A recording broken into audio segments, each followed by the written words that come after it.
If you place the DJI Mini 5 Pro and the DJI Air 3S next to each other, the first reaction most people have is that they belong in completely different categories. One is compact, light, and clearly designed to disappear into a bag.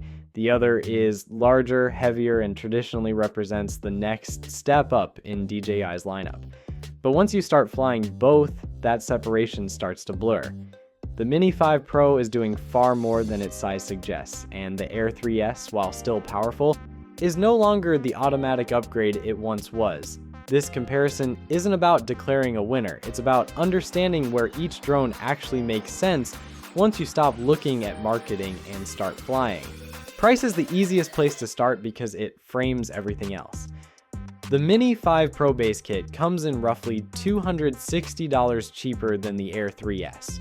When you step up to fly more combos with the DJI RC2 included for both drones, the price gap grows even further, pushing past $350. That difference alone is enough to make people pause, especially when the Mini 5 Pro is not cutting corners in the areas that matter most. From a pure value perspective, the Mini 5 Pro immediately puts pressure on the Air 3S. The physical difference between these two drones is dramatic.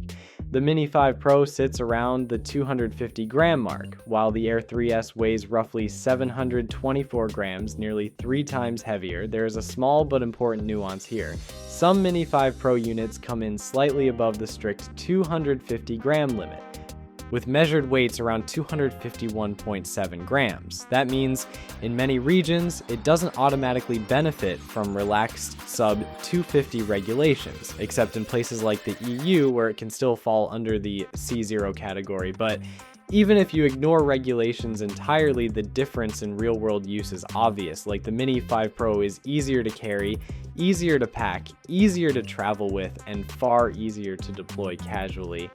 It draws less attention and fits into situations where flying a larger drone would feel intrusive. In terms of portability and convenience, the Mini 5 Pro clearly has the advantage. Camera quality is where many people expect the Air 3S to pull ahead, but that doesn't really happen with the main camera. Both drones use a 1-inch sensor paired with a 24mm equivalent wide lens. Both deliver strong dynamic range, solid low-light performance, and DJI's familiar color profiles like D-Log-M and HLG. In real footage, the difference between the two wide cameras is minimal. Colors, noise behavior, highlight retention, and overall image character look extremely similar. For most people and most use cases, the main camera quality is effectively the same on both drones. The real camera difference appears when you look at zoom. The Air 3S includes a true 3x telephoto camera, roughly equivalent to 70mm. That second lens changes how you shoot. It gives you real optical compression, stronger subject separation, and far more flexibility when framing distant subjects. The Mini 5 Pro does not have a dedicated telephoto camera. Instead, it relies on a 2x crop mode from its quad Bayer sensor, producing a 4K image that is far better than standard digital zoom. And to DJI's credit, that crop mode is genuinely impressive. It holds detail well and looks cleaner than most people expect. But it is still limited to 2x zoom, and it doesn't replicate the depth, compression, or flexibility of a true telephoto lens. In this category, the Air 3S still holds a clear advantage. Slow motion capabilities are similar on paper but different in practice. Both drones can shoot 4K at up to 120 frames per second and 1080p at up to 240 frames per second. The difference is that the Air 3S can shoot those high frame rates using both its wide and telephoto cameras. The Mini 5 Pro is limited to high frame rates on the wide camera only. For action, wildlife, or any situation where slow motion benefits from compression, that extra flexibility gives the Air 3S an edge. Vertical shooting is one of the Mini 5 Pro's strongest advantages. The Mini 5 Pro can physically rotate its camera to shoot true vertical photos and videos using the full sensor, while maintaining full gimbal tilt range. The Air 3S cannot rotate its camera vertically and instead relies on a 2.7K vertical crop mode, While usable, it does not match the quality or flexibility of true vertical capture. For creators focused on shorts, reels, or vertical first platforms, the Mini 5 Pro is in a completely different league. Gimbal movement reveals another subtle split. The Air 3S can tilt its gimbal up to 60 degrees above horizontal, while the Mini 5 Pro is limited to about 55 degrees. That gives the Air 3S a slight advantage for upward-looking shots such as cliffs or tall structures. However, the Mini 5 Pro offers a much wider roll range, allowing dramatic roll movements and barrel-style shots that the Air 3S simply cannot perform. Depending on your shooting style, that creative flexibility may matter more than a few extra degrees of upward tilt. Speed is one of the areas where the Air 3S still feels more powerful. The Mini 5 Pro is rated for around 40 miles per hour with standard batteries and up to 42 miles per hour with high-capacity batteries. The Air 3S is rated for 47 miles per hour in calm conditions and can reach close to 60 miles per hour with a tailwind.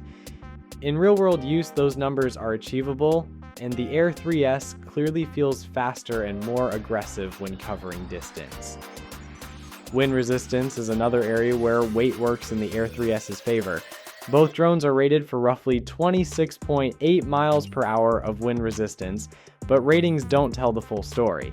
The heavier Air 3S feels more planted in gusty conditions, holds its position better, and produces steadier footage when the wind picks up. The Mini 5 Pro handles wind impressively for its size, but you feel it being pushed sooner and you work harder to keep lines clean.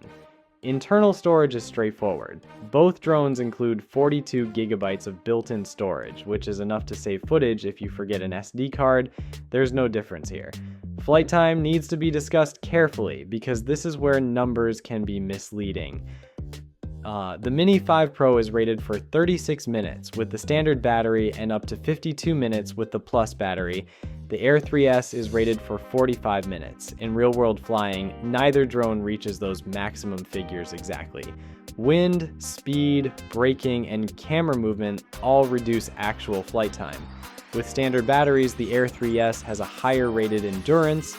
With Plus batteries, where permitted, the Mini 5 Pro can stay in the air significantly longer.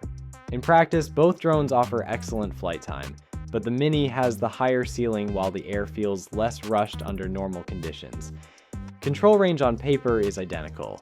Both drones are rated for 20 kilometers or about 12.4 miles, but in real-world testing using the same DJI RC2 controller, the Mini 5 Pro maintained a usable signal farther than the Air 3S over the same course. In that test, the Air 3S initiated return to home around 6,500 feet, while the Mini 5 Pro remained connected with a usable video feed closer to 8,500 feet. That doesn't mean the Mini will always fly farther, but it does show very strong signal performance. Noise is another practical difference.